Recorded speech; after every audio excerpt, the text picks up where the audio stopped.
Primero que todo, agradecer a todas las organizaciones que han convocado y que van a participar desde todas las regiones del país en esta audiencia. Hablamos de la Comisión Nacional de Derechos Humanos de Marcha Patriótica, ANSOR, el Comité Permanente de Derechos Humanos, la Fundación DOC, Agrominera, los que van a participar desde diferentes organizaciones también que han apoyado la Comisión Intereclesial de Justicia y Paz, al Colectivo de Abogados Social Bea Restrepo, a Eramigua, a Credos, a Scancat, a Red Fit, a Sodecas, al Movimiento de Víctimas de Crímenes de Estado, a las organizaciones especializadas que van a participar en este proceso. También esperamos que se sumen la delegación de la Subcomisión del Fin del Conflicto de la Mesa de Paz, la Consejería Presidencial para los Derechos Humanos, la Fiscalía General de la Nación, la Agencia Colombiana para la Reintegración, la Defensoría del Pueblo, la Procuraduría y el Ministerio de la Defensa. Vamos a tener una jornada hasta las 4 de la tarde para discutir si los paramilitares existen o no existen.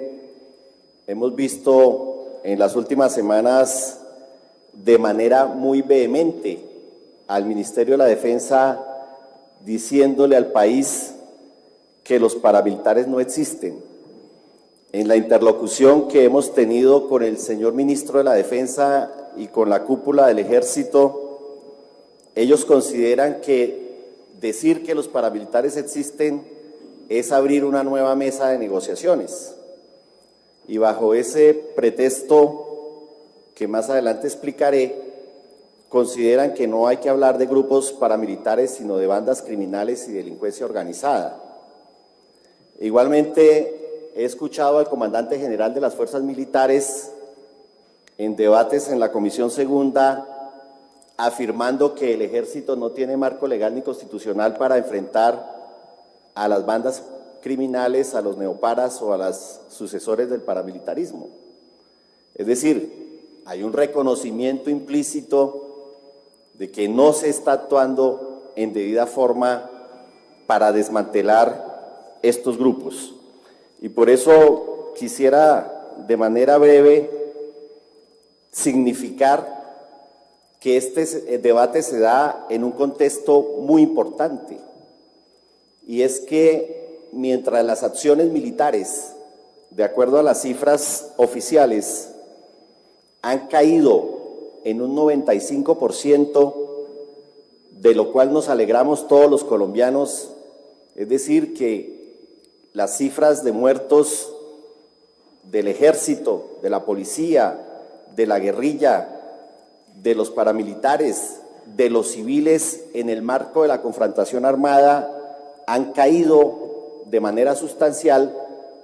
No entendemos por qué, si también han caído los ataques a la infraestructura petrolera, de acuerdo a los informes de las empresas, en más de un 86%, no entendemos por qué sigue aumentando la cifra de asesinatos de líderes sociales, de líderes de restitución de tierras, de líderes de marcha patriótica, de la juventud comunista, de líderes indígenas, de líderes comunitarios.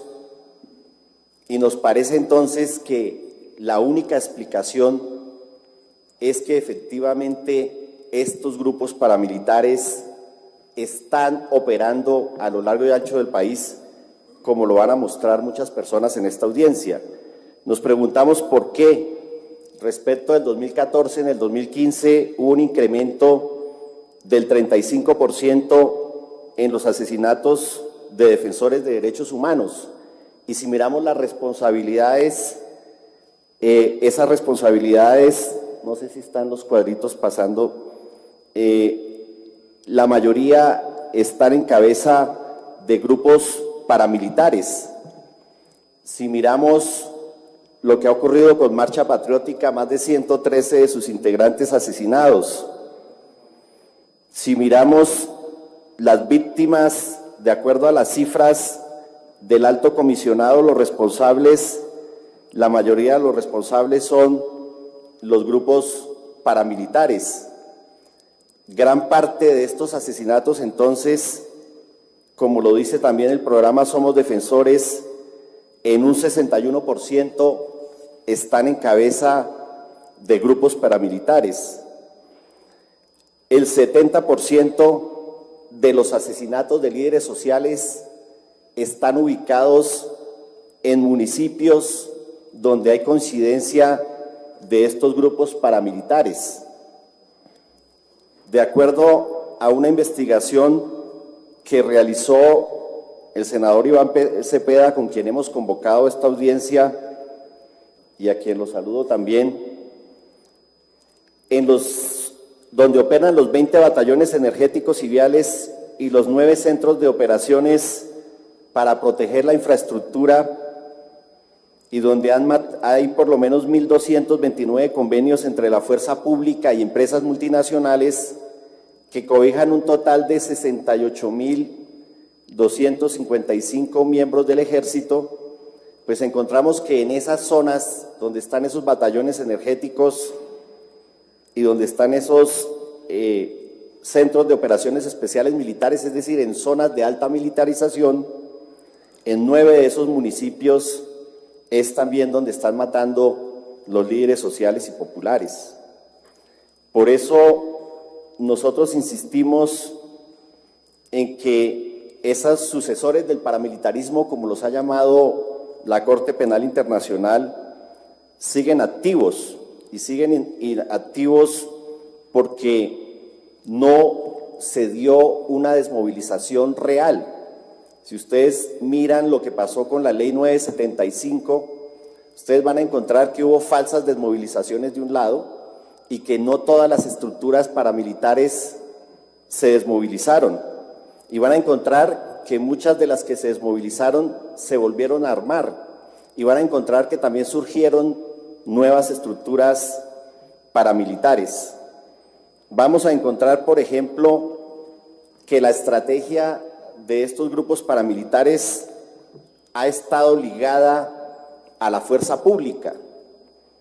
En el Chocó a la policía le dicen águilas verdes, porque la policía cobra peaje para mover toda la maquinaria para la minería ilegal. Van a encontrar que mientras el ministro de la Defensa dice que los paramilitares no existen, el propio general Palomino, en debates que tuvimos, acepta que por lo menos 1.600 policías han sido destituidos o están investigados por su presunta vinculación con estas bandas criminales o paramilitares. Más de 500 militares también. Es indudable que hay un fracaso en la aplicación de la Ley 975, fracaso que se expresa en que hay por lo menos 14 estructuras paramilitares que operan, de acuerdo al informe de Indepaz, en 338 municipios del país. Yo estoy haciendo una presentación muy general de las estructuras, pero es también importante que tengamos en cuenta que hay más de 8.000 desmovilizados de la Ley 975, del proceso que hizo Álvaro Uribe Vélez, que han sido recapturados por nuevos crímenes. Es decir, 8.000 desmovilizados que nuevamente fueron apresados porque seguían cometiendo crímenes a lo largo y ancho del país. Es importante que ustedes sepan que, de acuerdo a las cifras oficiales de la policía, de 6.764 capturados por la fuerza pública de lo que llama el gobierno bandas criminales, 1.023 eran desmovilizados, es decir, el 15%. Pero hay otras cifras también aterradoras que tienen que ver con el asesinato de los paramilitares que se desmovilizaron, que ya son más de 4.000 paramilitares desmovilizados que han sido asesinados, algunos porque siguieron delinquiendo, pero cuando hablo de asesinatos son 4.000 paramilitares que fueron asesinados para que no siguieran hablando, para que no siguieran contando lo que pasó. Y póngale atención a esta cifra que me da la Policía Nacional, que es aterradora. Entre enero del 2008 y diciembre del 2009, dieron de baja en estas bandas criminales que llama el gobierno, paramilitares que llamamos otros, a 2.210 personas. Y saben, en ese periodo de enero del 2008 a diciembre del 2009, de esos 2.210 personas que fueron dadas de baja, 42% eran desmovilizados. Es decir, en operaciones contra bandas criminales en ese periodo, el 42% de los muertos, según la Policía Nacional, eran paramilitares. Es decir que esto prueba que realmente el proceso de justicia y paz fue un fracaso. Yo no sé si el país sabe que de los 4.408 miembros de los paramilitares postulados a justicia y paz, recordemos que fueron más de 31.000, pero solo se postularon 4.408, 2.538, es decir, el 58% de los postulados a justicia y paz fueron excluidos de justicia y paz porque se comprobó que seguían delinquiendo.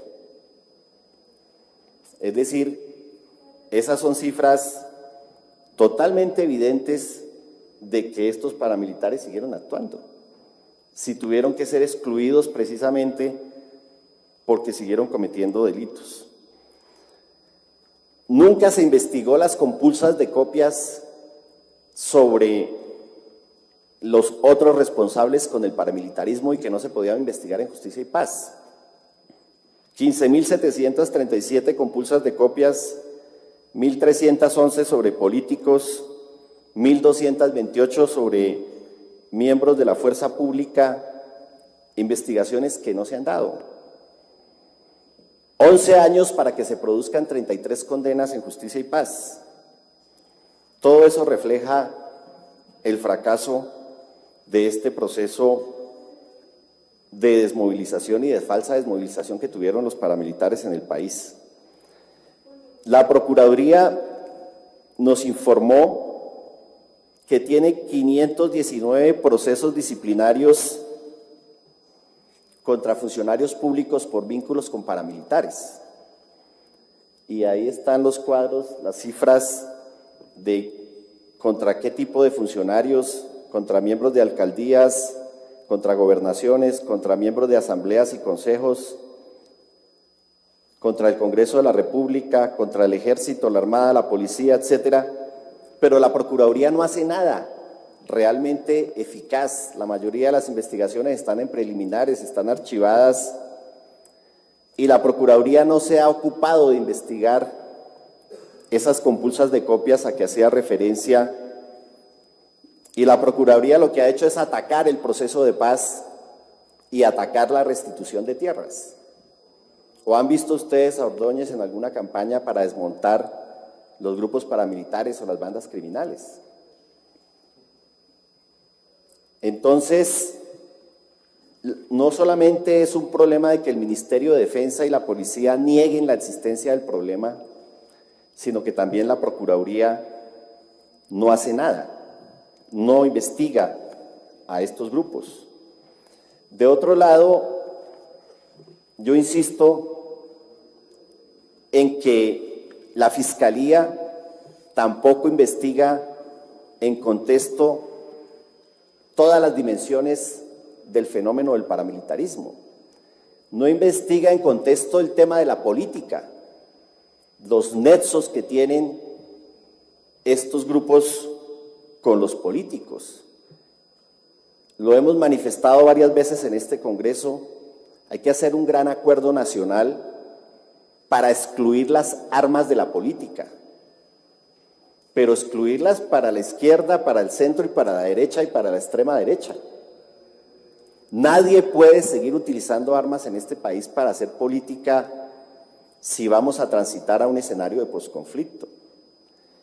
Y le hemos dicho a la Fiscalía que investigue la financiación de los grupos paramilitares en Colombia, que no es solamente una financiación ilegal, No es solamente el narcotráfico, la minería ilegal, es también la minería ilegal, es también las multinacionales, son también los empresarios, son también los presupuestos públicos, los que terminan en muchas regiones donde el Estado está cooptado por estas estructuras paramilitares, con sus políticos, con sus alcaldes, con sus concejales, que están utilizando esos dineros públicos para financiar estas bandas.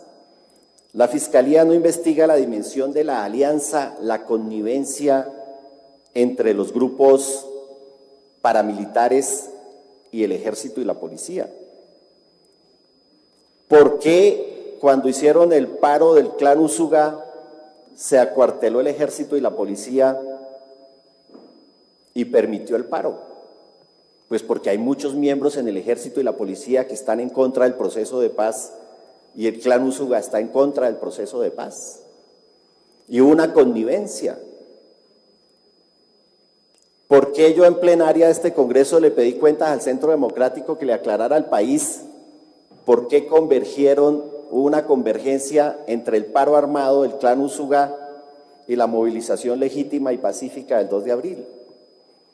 ¿Y por qué el Clan Úsuga, a través de grabaciones de comandantes paramilitares, convocó a la marcha del 2 de abril, situó buses, hablaba de 100 buses en no sé dónde, 50 buses en tal parte, refrigerios? ¿Por qué las Águilas Negras sacaron panfletos convocando a la marcha del 2 de abril? Y eso nadie lo investiga. Entonces, quiero con esto señalar que la Fiscalía no cumple con esa función de investigar. Entonces aquí no es solamente un problema del Ministerio de la Defensa, de los comandantes del Ejército que dicen que no tienen mecanismos legales, sino que hay una inacción de la Procuraduría, de la Fiscalía, de la Contraloría.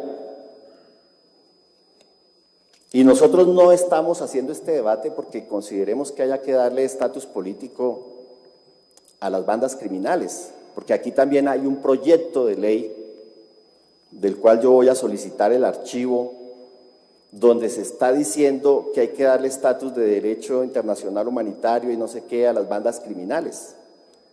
Pareciera que el Ejército y la Policía, el Ministerio de la Defensa o algunos sectores de la extrema derecha de este país pretenden que se acabe la guerra con las FARC y el ELN y seguir en una tercera guerra contra los paramilitares para justificar los erarios públicos, la militarización del país y para que no pare la guerra. Por supuesto que nosotros estamos reclamando el monopolio de las armas en cabeza del Estado. Y ese monopolio de las armas en cabeza del Estado pues implica desarmar a todos estos actores e implica atacar esa alianza y esa connivencia entre la fuerza pública y estos grupos paramilitares. Y no es cierto que el Ejército no tenga mandato legal y constitucional para atacar estas estructuras paramilitares. La Fiscalía ha sacado directrices claras. Si un grupo armado tiene control territorial, tiene mandos políticos, militares, armas de guerra, etcétera, el Ejército puede atacar y lo ha hecho y lo tiene que hacer. Y yo no digo que el Ejército y la Policía no estén haciendo nada. Ustedes vieron que durante el paro armado del Clan Úsuga mataron a un capitán del Ejército, mataron 5 policías. Pues obvio que hay unas operaciones contra el Clan Úsuga por parte de la Policía y el Ejército que hacen que este clan haya iniciado un plan pistola hacia los policías. Pero no podemos permitir que mientras unos sectores de la policía atacan estos grupos, otros sectores estén en connivencia con ellos en otras regiones o en las mismas regiones del país. Si hay un municipio donde hay presencia de grupos armados ilegales, paramilitares, BACRIM, sucesores del paramilitarismo, ¿por qué el director de la policía no saca a toda la policía de ahí y la traslada? Si realmente hay voluntad de combatirlos. ¿Por qué no hay una inteligencia coordinada? En vez de andar chuzando periodistas u opositores o lo que sea, ¿por qué esa inteligencia no está funcionando? Inteligencia Ejército, inteligencia CTI, policía, etcétera, investigadores, para mirar cómo funcionan estas estructuras y cómo se desmantelan estas estructuras. Se necesita una acción coordinada. Nosotros estamos de acuerdo en que la Fiscalía haga una política de sometimiento a la justicia de estos grupos. Se está tramitando un mecanismo de imputaciones colectivas en el Congreso, precisamente también para facilitar la judicialización colectiva de estos grupos. Y eso no implica negociar con ellos, implica reconocer que estas estructuras existen y que se necesitan medidas de sometimiento a la justicia. Hay unos mapas, aunque Iván va a tocar más el tema de la restitución, pero quiero señalar que hicimos un cruce sobre, bueno, han asesinado más de 200 reclamantes de tierras, hicimos un cruce de los municipios que están microfocalizados para restitución de tierras y nos encontramos que en 160 municipios microfocalizados para la restitución de tierras, en esos 160 municipios hay presencia del clan Úsuga. Es decir, hay toda una estrategia, no solamente del ejército antirrestitución que se enunció en su momento, sino que el 45% del total del área microfocalizada para la restitución de tierras está traslapada con las zonas donde está operando sobre todo el clan Úsuga y los rastrojos. Estamos hablando de un área de 5.710.852 hectáreas. Eso es muy grave porque ahora hay sectores terratenientes que quieren utilizar los segundos poseedores de buena fe, exenta de culpa, es decir, zonas donde habían campesinos pobres que fueron desplazados por la violencia y ahora hay nuevos campesinos pobres y quieren utilizar esos nuevos campesinos pobres para armar toda una movilización en contra de la restitución de tierras, no para proteger esos campesinos pobres, sino para proteger los terratenientes como la Forí o la SAC o esas grandes haciendas de tierras ociosas. Y no podemos permitir entonces que ahora se quiera atacar la restitución de tierras utilizando a campesinos pobres que puedan ser segundos o terceros o cuartos ocupantes. Eso tiene solución en la ley de restitución de tierras, con las compensaciones. Pero ustedes han visto que ahora el procurador y la extrema derecha de este país se quieren volver adalides de estos campesinos para encubrir el despojo y legalizar el despojo, y eso no lo podemos permitir.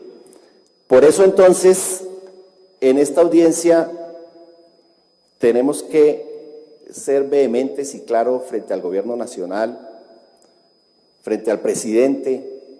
Ustedes saben que este tema está en la mesa de negociaciones con las FARC, está en el punto 5 de negociaciones con el ELN, pero nosotros no podemos permitir que pare la guerra y sigan matando a todos los líderes sociales y populares en este país. No podemos permitir que baje la operación militar, que se firme un acuerdo y que se mantengan vivas estas estructuras que luego van a empezar a asesinar también a los desmovilizados de las FARC, a las personas que negocien, a los nuevos procesos políticos. No podemos permitir otra unión patriótica. Y yo insisto, estamos en un momento definitivo para el país. Y ese momento definitivo para el país es que pare la guerra. Y ese pare de la guerra implica que pare desde todos los lados. E implica depurar el ejército y la policía. E implica desmontar esas doctrinas que califican a los reclamantes de tierras como guerrilleros, o a los sindicalistas, o a los líderes indígenas, o a los líderes populares, o a los líderes de oposición de Marcha Patriótica, o la UP, o de cualquier organización política, como guerrilleros o como terroristas. Aquí en este Congreso se hacen discursos de odio, de discriminación hacia todos estos sectores, y mientras esos discursos de odio se hacen en este Congreso, en las regiones los sicarios disparan.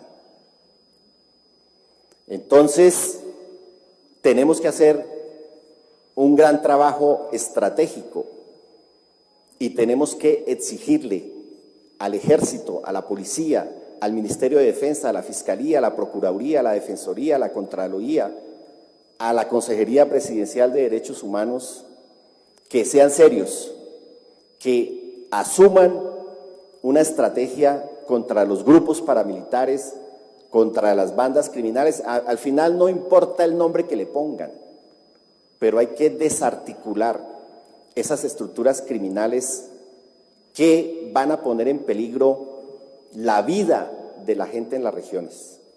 Y uno de los temas más importantes para poder valorar si un posconflicto es eficaz o no, pues tienen que ver, por supuesto, con el tema de las garantías de no repetición. Entonces, felicitamos a todas las organizaciones que mencioné por ser valientes, porque es valiente venir acá a decirle a los colombianos por televisión, a decirle a las autoridades por televisión, a decirle al país en su conjunto que tenemos que desmontar estas estructuras. No pasarán, no vamos a permitir que saboteen el proceso de negociación, no vamos a permitir que saboteen la restitución de tierras que reclaman las víctimas, no vamos a permitir que los que viven de la guerra mantengan y condenen a este país a una guerra eterna. Vamos a organizarnos, vamos a denunciarlos, vamos a judicializarlos y vamos a pedir que pare la guerra desde todos los lados en este país. Muchas gracias.